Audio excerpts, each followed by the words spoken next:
Nongeye kubasuhuza cyane mwese mukurikirana S22 Rwanda TV. Dutangiye isomo kwiga kudoda season ya 22 episode ya 17, aho turi gukora iyi kanzu yacu muri kureba hano tuyigeze kure ubu tuvugana.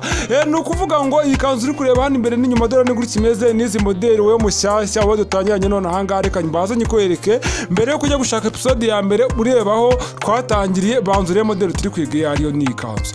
Gutya imeze neza tugeze kure turi hafi kugera ku musozo kubera ko iyi kanzu tumaze gukora byinshi. Rero ushaka kureba uko sobanura ukareba na episode wakumva ushimye cyangwa se wabona ushimye uko mbikora ukajya gushaka episode ya mbere ukareba n'ayandi masomo gora kuri season ya mbere. Aya masomo yose arahari. No kuvuga ikanzu yacu imeze gutya imbere n'inyuma dore zimwe mu ncamake zagiye ziranga kazi kwereke hano.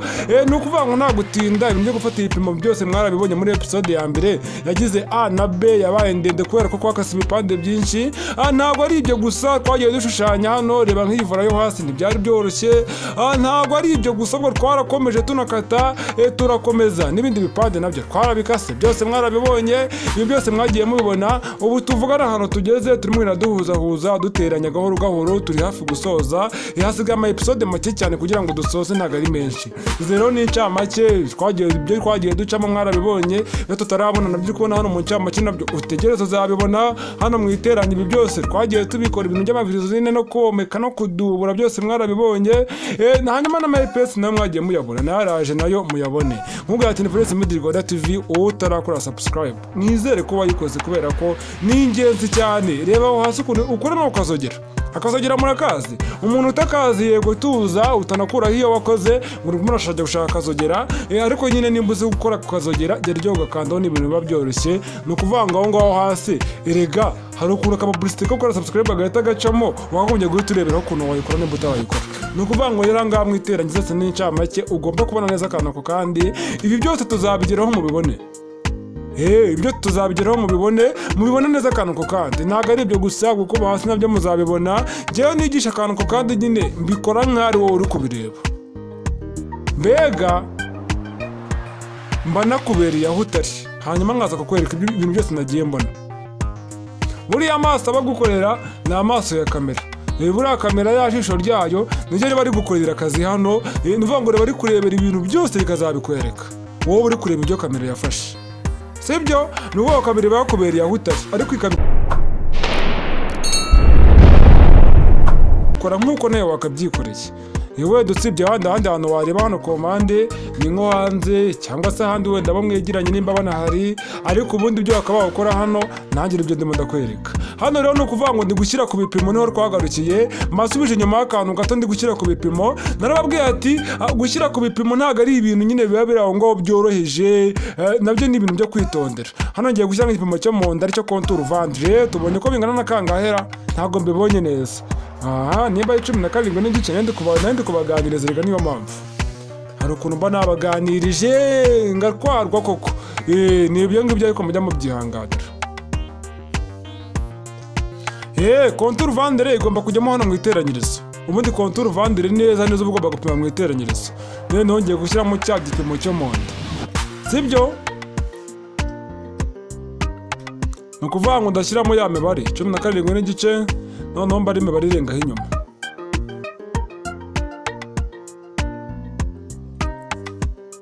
Wabonye ahantu nkurikije metero hano guturutsa hariya ku gipande cyo hasi nuko kirenga ntabwo ari byo.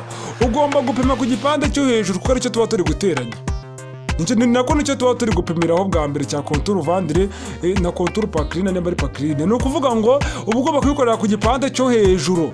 Urabona hari ukuntu igipande cyo hasi kiba cyabaye nk'ikirute cyo hejuru. Nakubwiye ngo wikita ku cyo hasi. Fata igipande cyo hejuru aricyo pimiraho. None ngiye kubara imibare irenga nk'inyuma kuri 17 1 2 3 4 3 n'igice cyangwa 4. Ni ukuvuga ngo iriya mibare niyo ndibugabanye kabiri. Kanze hano mbikore 3 n'igice kugabanya kabiri birangana kangahe? Ndayizi hano abantu benshi bihita bibacanga 1.75 1 n'ibice 75. nimero ya groupe ngiyo, WhatsApp groupe ngiyo. Wowe ukeneye kujya muri groupe, jya muri comment urabona muri link ya groupe hejuru, ujijoyininga winjiremo, ukore join urahita wisanga muri groupe, cyangwa mu ujya muri description naho urasangamo link ya groupe, cyangwa unyandikiye kuri WhatsApp kuri iyo nimero mbwire ngo shyira muri groupe. Ayo wabonye rimwe 75 hanegera, nukuvuga ngo ni rimwe n'igice irenzeho kari akaronko kandi karekare. Ubundi kuva ku mubare kugeza ku wundi haba harimo uturonko tugera nkaho muri 3 tureture. Hari akaronko ka mbere karekare ku tutundi ariko ko mu gice hagati na hagati y'umubare n'ubundi no mu gice. Hari n'akandi karonko kaba kegereye mu gice ariko karekare. Ako rero niko kaba kari muri 25 cyangwa 75. Nukuvuga ngo rimwe 75 ni rimwe urenzeho igice ho gatoya, kuko kandi karonko ka kabiri karekare. Mwabyumvishe? None mutaca umurongo uturuka hariya ugera hari hejuru. Ibi byo ni umurongo ugororotse nta kibazo. Babwira ngo munyihanganire mu gusobanura, nabanje gusobanura episode ya 18 none ngarutse kuri 17 kubera ko system nyine managiye ntereka nk'ama video kugira ngo asobanure nyine hahise hajya imbere 18 sinanabyitaho. Nukuvuga ngo nsubiye inyuma muri 18 rero ahantu turimo guteranya hasi neza, ariko ko byamera kose rero bizakurikira nyuma ya hano. Mbambiriye nyine utubanga ko ibyo mba nibereyemo. Ngiye ibyo bintu nta nubwo byamvaga nta n'ikibazo. Nabibabwiye nabyo nta kibazo mwabigiraho ntimwanda bimenye. Ako ni bimwe mu bintu biba byambayeho. Sasa rero ahangangiye guhuza ibipande. Nta bindi biba birenze, fata igipande cy'imbere n'icy'inyuma ubihuze neza kuriya, nyuma yo kubihuza ubone gushyira amazirandatu. Ibi bintu birumvikana kandi biragaragara. Ni ukuvuga ngo muri episode yakurikiye iyi ngiyi yo ibonye ya 18 n'ibintu byo gutera amaboko birimo. Urumva ko turimo turasoza. Mure kuba hafi mwebwe reka mbihorere. None rero mu guteranya hano ntago biri bube byoroshye. Utaza kugira ngo ni ibintu byoroshye, ariko ndi kubona iminota hasigaye iminota myinshi kandi nzi neza ko episode yakurikiye iyi ngiyi hano nahiriye nenda kuhagera, ndi kwibaza indi minota isigaye icyo ndi buyikoze. Aha ntawamenya da buri afite ukuntu nabyo dutinze, ari n'ahantu bigira nanjye ngatuza. Eriko ubu ngubu ndimo ndakora akazi kenshi cyarimo, ndi gusobanura amasezerano 3 cyarimo. Season ya 22, 23 na season ya 2 ku bikapu. Mwabyumvishe? Zose kandi nkazisobanura ndi umuntu ngaho mvuga ibyo bintu byose ndi kuvugira rimwe. Nawe ndashoboye. Hano rero no kuvuga ngo ugiye guteranya ikintu cya mbere ukora, ugomba kwirega ibipande. Icya kabiri rero kibanga ngiye kukwibira. Reba hariya ku ntugu, hariya ku ijosi hejuru. Aha ngaha uba ugomba kumenya ko hareshya. Ibi bintu byiteho. Aha hantu ni akabanga nk'ibiye kadasanzwe k'ibintu nabyo bishobora kukubaho muri cya gihe ugiye gutera amaboko, ukabona amaboko byanze guhura. Ukabona akaboko kamwe step ya nyuma ntabwo dore ahangaha. Dore hano disi birasombana. Hano rero ngomba wabonye izi kutire ntabwo ziri guhura, ni ikibazo gikomeye cyane. Ngomba gukora igishoboka cyose nkazihuza. Nta kintu nakora wabibonye. Noneho kugira ngo zihuze nta bindi, egeze hasi gato zikuraneho hariya. Hejuru ho niyo byasombanaho gato ntaribi n'ubundi munatera amaboko bigenderamo. Wabibonye? Ibintu mugomba kubyitondera kandi ukabyitaho. Noneho rero ugatushyira muri rwa rudodo. Ibi ni ibintu byoroshye, biroroshye cyane. Ni ukuvuga ngo ibanga nakubwiye nuko zirakutera ugomba kuzireshya muri contour vendre, hanyuma ara mu rutugu nako harakujosi hejuru naho ukabona ko hareshya. Uko hareshyeshya kubera ko ntuwasumbanya. Kwasumbanya ndi kuvuga ni mu buri ni kuri ya nyine. Ni ukuva hari urudodo kugera ku ijosi wambukiye. Ni ukuvuga ngo masobanure gute kugira ngo mubyumve neza ra. Reba turi atuntu tumeze nk'udusongoye. Uba ugomba kubona ko tumeze nk'aho turi ahantu hamwe. Yego nyine bitewe n'uko amashusho atareshya, bishobora kuba wenda biri ahantu hamwe pe. Kuri se bivuge gute? Nko kuri nivo imwe cyangwa ku murongo umwe. Bivuga gutyo murabyumva. Kuri urabona ko bireshya. Noneho hari ukuntu biba bireshya, ariko igipande kimwe kimeze nk'ikiri hejuru ikindi kiri hasi, ariko biri ku murongo umwe. Ibyo nabyo nta kintu biba birwaye. Icya mbere nuko tumeze nk'udusongoye, dusa nkaho tureshya cyangwa dukoranaho. Ibyo bintu nibyo umuntu aba akeneye.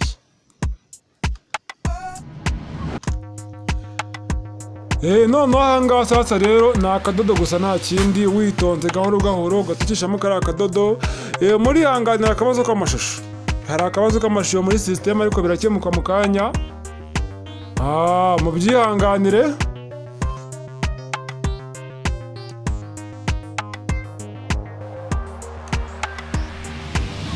hano uba ugomba kuhitondera neza kano kadodo kakamanura witonze.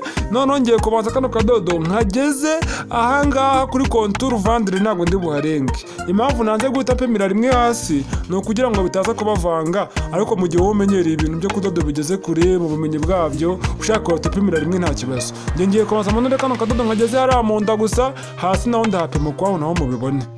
Sibyo nanze gupima ibipimo byinshi kugira ngo bitabavanga, dore mbaye ngarukiye hariya. No ku rundi ruhande reka amateranye naho. Kandi cyitonderwa, ikanzu iri kuri tayi uba ugomba kuyiteranya gutya ndi kuyiteranya. Naho ikanzu hano hantu ngomba gufatamo akantu gatoya kuko ntabwo warimo kureshya neza. Mpamvu nshaka ko ziriya kutire zireshyereka ahantu hari amateranyirizo hareshya. Ni ukuvuga ngo wabonye hano ngiye gufatamo akantu gato cyane kugira ngo ndebe ko byareshya. Rero ibanga nagiraga nk'ibiri hano ni ukuvuga ngo iyi kanzu bayiteranya gutya bameze nk'abari guhurutura urudodo. Ariko ikanzu ya marini, ikanzu itaratse ifite forose mu nda cyangwa ikase muri biye, uba ugomba kubanza ugateranya za biye ukanatanya ibipande byo hejuru kwabyo ukaza kubicomekeranya ukabihuza. Ariko ahangaho ntabwo ariko biba bimeze. Ikanzu iri kuri taye uba ugomba guteranya igipande cyo hejuru cy'uruhande rumwe rw'inyuma n'icyo hasi cy'uruhande rumwe rw'inyuma, ukabanza ukabihuza, noneho ukaza kumanura nk'udodo rumanukiye rimwe. Ariko ikanzu irimo forose, ikanzu ikase muri biye, bisaba ngo banze wegeranye mu nda ukuntu cyangwa mu nda hameze nk'ahataratse. Uba ugomba kubanza ugateranya ya biye cyangwa za forose, hanyuma ukaza kuzitera ku gipande nyuma ariko zizengurukiye rimwe. Ibyo bintu impamvu umuntu abikora gutyo ni ukugira ngo forose zimere nk'iziteruye, cyangwa se ya biye nimba ari umutarako umere nk'umennye. Iyo uhise umanukira rimwe hari ukuntu utiyimena. Ariko ubundi ibintu bita mosikiteri murabizi. Mosikiteri zimaze iki? Mosikiteri bazishyira mu myenda kugira ngo yiterure. Hari nk'ukuntu ubona nk'ikanzu y'abageni, umugeni yambaye ikanzu ukabona hasi wagira ngo hari nk'ibyenda byinshi, nyine ikanzu yiteruye to. Cyangwa se yaba ari nk'ikanzu yindi isaza ukabona yiteruye, cyane cyane amakanzu y'abana bikunda kubamo cyane, babyita mosikiteri. Sizoni ya 23 ibyo bintu muzabibonamo. Mube hafi, mosikiteri tuzayikoresha kandi azaba ari ubwa mbere tuyikoresheje. Mwumvishe ko mbafite? Naho muzancikira mwebwe. Noneho reba sasa dore hano kutire zirahura neza nta kibazo rwose. Hano zirahura n'ibyo nashakaga. Noneho kuri runo ruhande rode nawe reka turebe. Gusa nawe birahura neza ra.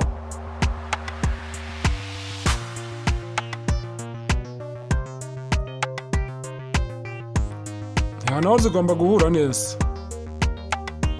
Kwa ko ndi bateranya nirutse hano hasi bitewe nuko ariho nashoje ndi kwateranya mareba, nshaka nahera hano hasi nkabaza nkareshyeshye. Impamvu ari nabanje kufatamo akantu nuko rero namaze guteranya namaze guturuka hejuru. Kuko iyo wareshyesheje bivuze ngo hejuru leta hafa ku murongo uko hari hameze.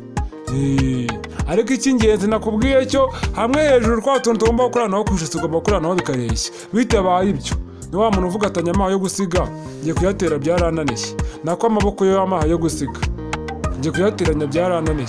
Kubera iki? Kubera biro bintu byose by'amakodesi y'amanda y'ukobwera. Nimba ari ukurekesha hejuru hareshyeshye, nimba ari kanari igice nibyo, naho ubundi njya kubisumbanya ntabwo uri bubishobore. Birakunanira nyine, birabuzwa ari cyo kukunanira. Ariko nyamana nshaka kuzubaka izina mu kudoda mu gihe cy'ahazaza. Nk'ubu ngubu ndamutse ninjiye mu kudoda nkaba avuga ati ngewe abakiriya muze mbakorere modeli zose zo ku isi fose nazikorara. Ntawamenya abantu muhitamo barabura urwo rwego ndabazi sha ubu ngubu benshi baba bambwira ati nta modeli n'imwe baho ku isi yakunanira. Icyo batazi nuko kwiga bitajya bihagarara buri gihe umuntu ahora yiga, kandi akenshi abantu biga ibintu bishyashya. Rero nanjye burandiga ngiye mpora niga. Ageze ngo mba nicaye buriya se burampora niga nongera ubumenyi isaha n'isaha, ubumenyi mba nibika isaha n'isaha nazabukenera mu hazaza. N'ubundi ndabukenera nese simbimfasha kugira ngo mbigishe nyine. Hanyuma hano wabibonye dore nibi. Noneho hari hasi sasa rero nuko hapima gusa season ya 18 namaze gusobanura mu kanya. Nabonye yo natangiye kubipima ntumbaze ukuntu yewe reka mbihoyereda reka kubavanga. Ni amakosa barayanjye ninjye banagiye gusobanura season ya 18 ngo nyisize nkonya nkayesubiraho nyuma. Ubu ngo bari ibintu nasobanuye mu kanya mba numva naza kubaganiriza ariko reka mbihorere.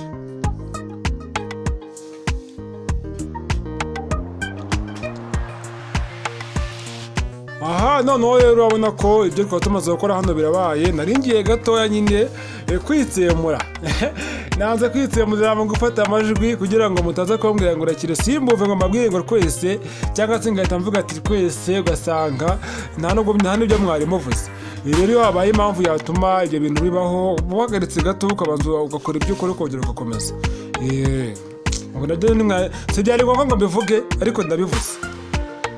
Wabonye ariko turiya tuepensi turi ku murongo njye nabikunze cyane. N'ubundi muntu nabikunze kubera ko urabona ko epensi ziba ziri ku murongo neza.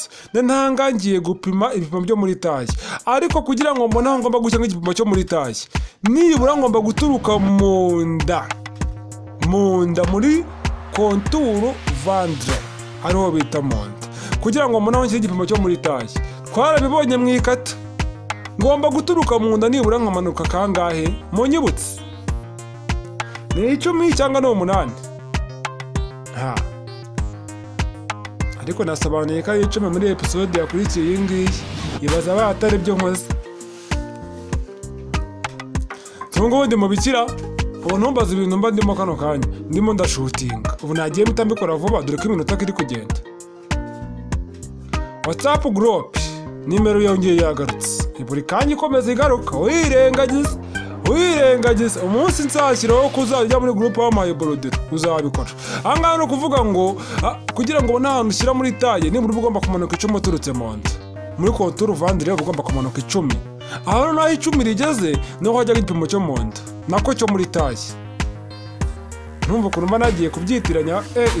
Iyi ni episode ya 4 nsobanuye uno munsi. Uyu munsi nasobanuye episode 2 hano kuri ino kanzu.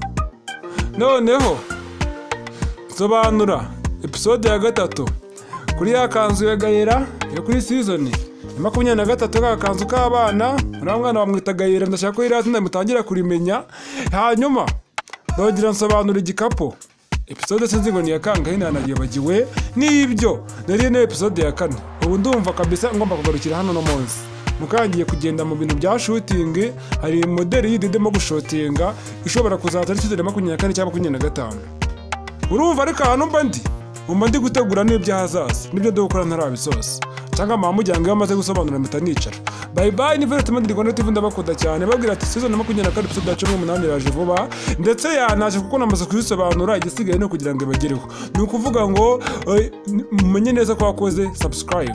Make sure subscribe kandi ikindi nimero y'inkunga ngiyaho ngaho ushaka kudutera inkunga waba uri hose ku isi hose aho waba uri wadutera inkunga. Ahantu mobile money idakora nyandikira kuri nimero kuri WhatsApp tureba ubundi buryo. Icyo nzi cyo akanyenyeri aho uri hose wagakora tu. Erega buri akanyenyeri nibivuze ko ari kujya muri telefone ukanda akanyenyeri ngo momongo yashyire ngo reserve D. Oya ahubwo niyo wacisha kuri Western Union ni nkaho bukanza akanyenyeri. Byose no kohereza inkunga nta kibazo. Nukuvuga ngo ndabakunda cyane rero bye bye. Amasomo cyaza kandi murabona ko ndakoresha ibishoboka byose ngakoresha imbaraga nyinshi. Urabona ko season 3 cyane ndi kuzisohora cyane kandi zikabagiraho kugira ngo buri muntu wese agiraho yisanga. Bye bye rero ndabakunda cyane kandi ibyiza biracyaza. Urukundo mbakunda n'intagereranywa.